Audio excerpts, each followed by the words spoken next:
Now in 16th question, in the given figure, RJ, RL, this RJ and RL are two tangents of the circle. Okay, whose center is O?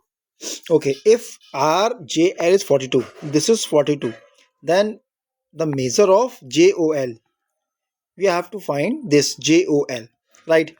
तो पहली चीज तो इसमें ये है कि इसमें एक प्रूविंग आती है इस चैप्टर में सर्कल एंड टेंजेंट में कि आपको ये प्रूव करना होता है, prove that angle JOL, name कुछ भी हो सकते हैं एंगल के, is equal to angle RJL।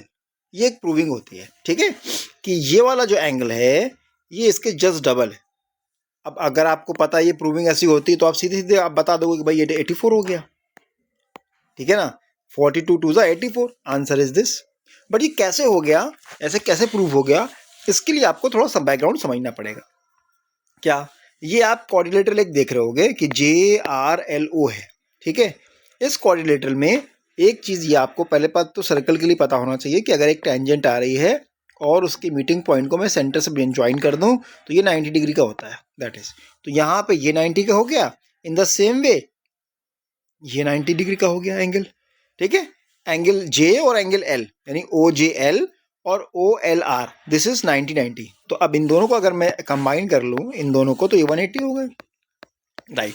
तो ये बचे हुए दो एंगल कितने के हुए फिर, अब चूंकि भाई कोऑर्डिनेटर है वो 360 का होता है तो बचे हुए एंगल कितने के हो गए, वही 180 के हो गए।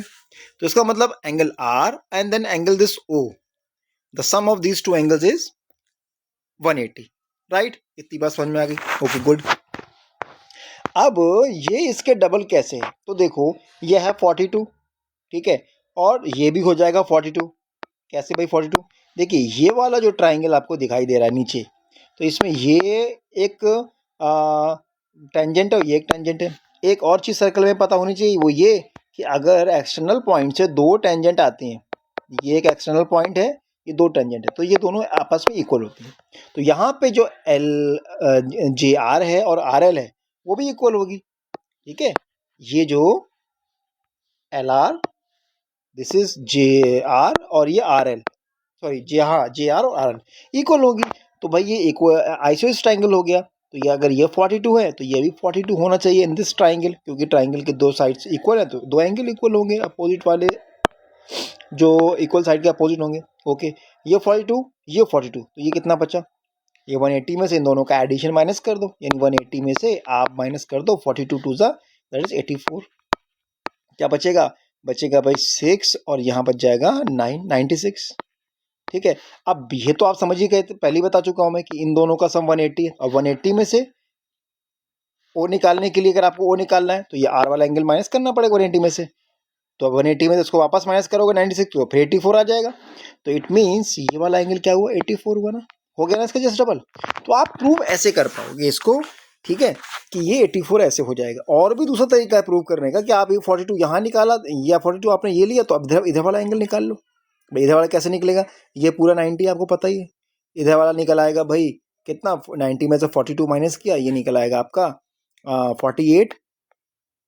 इसी तरह से ये पूरा 90 है तो ये भी 42 है, क्योंकि दो आइसोसेलेस ट्राइंगल है। तो ये वाला आपका निकल आएगा दैट इज 48।